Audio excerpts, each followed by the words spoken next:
మోసం చేస్తున్నటువంటి ప్రభుత్వం.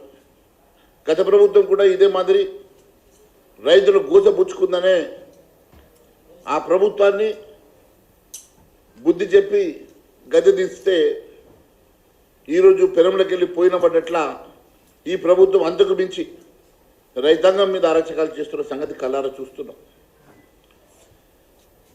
గత 45 రోజుల నుంచి రైతులు పండించిన పంటని కళ్ళలో పోసుకొని కళ్ళలో ఒత్తులు పెట్టుకొని ఎదురు చూస్తూ ఉంటే ధాన్యం కొనుగోలు జరగక ఒకవైపు అకాల వర్షాలు పడుతూ ఇబ్బంది పడుతున్నటువంటి సంగతి చూస్తున్నాం. సమయానికి లారీలు లేవని, సమయానికి బస్తాలు లేవని రకరకాలుగా రైతాంగాన్ని ఇబ్బంది పెడతా ఉంటే రాత్రి పవలు కుప్పల కాడ కావలు కాస్తూ రైతుల గోస వర్ణాతీతంగా ఉన్నది. మొన్ననే మనం చూసినాం, ధాన్యం దగ్గర కావలున్నటువంటి తాత మన్మడి మీద పిడుగుబడి చనిపోయిన సంగతి విషాదకరమైనటువంటి సంగతి మనం కళ్ళారా చూసినాం. దీనంతటికీ కారణం ఈ ప్రభుత్వం కాదని అడుగుతున్నా. మరి ఎందుకు 45 రోజులు గడుస్తున్నా ఇప్పటికీ కళ్ళాల కాడ వడ్ల కుప్పలు పెద్ద ఎత్తున ఇంకా కొనుగోలు జరగక ఎందుకున్నాయి? దీనికి సమాధానం చెప్పాల్సిన అవసరం ఈ ప్రభుత్వం మీద ఉంది.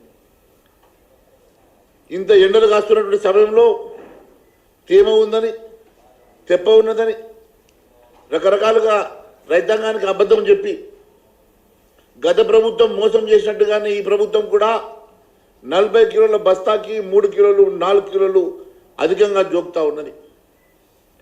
ఈ అంశం మీద అధికారులను, కలెక్టర్లను ఎన్నిసార్లు అడిగినా దాటవేసే ప్రయత్నం చేస్తూ ఉన్నారు. రైతాంగం గతంలో ఇదే మాదిరిగా మమ్మల్ని దోచుకున్నామని ఆ ప్రభుత్వానికి బుద్ధి చెప్తే ఈ ప్రభుత్వం వచ్చి మార్పు లేదు, ఇంకా కిలో పెంచిందని అంటున్నారు. గతంలో 42, 43 కిలోలు జోక్తే ఇప్పుడు 44 కిలోల వరకు జోకుతున్నారట.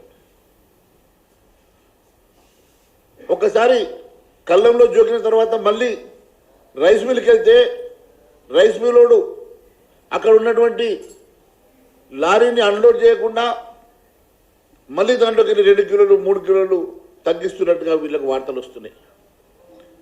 మరి వర్షం పడుతున్నది, ధాన్యం దడిచిపోతున్న బాధకో కర్మ అనుకోనో ఒప్పుకునే పరిస్థితి ఈరోజు రైతాంగం మీద కనబడుతున్నది.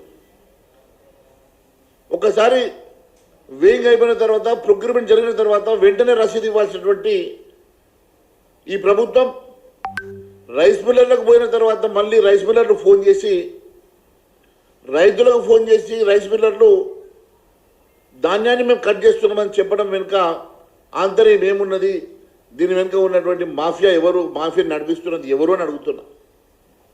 ఈ అంశాన్ని అధికారుల జోలికి తీసుకెళ్ళాం.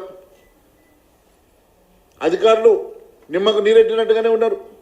కలెక్టర్తో మాట్లాడినాం, జేసీలతో మాట్లాడినాం, ఎక్కడ ఎన్నిసార్లు మాట్లాడినా, మంత్రులతో మాట్లాడినా కూడా, సంబంధిత మంత్రి ఉత్తమ్ కుమార్ రెడ్డి దృష్టికి తీసుకెళ్ళినా కూడా దీని మీద ఇంకా సమాధానం రావడం లేదు.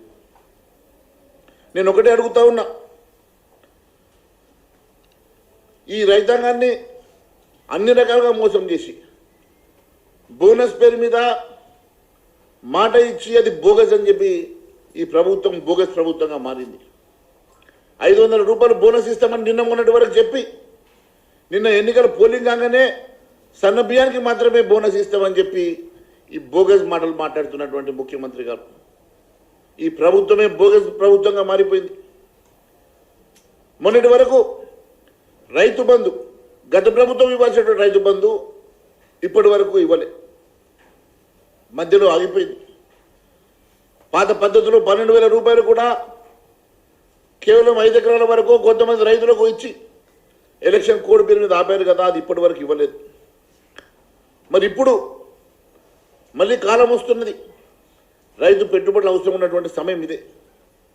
అటువంటిది ఇంకా దానికి ఏమన్నా తయారీ చేసిండ్రా? మరి అది కేవలం 5 ఎకరాలకే ఇస్తామన్నట్టుగా నేను లీక్ ఇస్తూ ఉన్నారు. మరి నిన్నటి ఎలక్షన్లో కానీ మొన్నటి ఎలక్షన్లో కానీ ఈ అంశం చెప్పకుండా సావు కబురు సల్లగా చెప్పినట్టు, మెల్లగా చెప్పినట్లు ఈరోజు 5 ఎకరాలకి పరిమితం అని చెప్పి మళ్ళీ చెప్తా ఉన్నారు. ఇది ఎంతవరకు న్యాయం అని అడుగుతున్నా.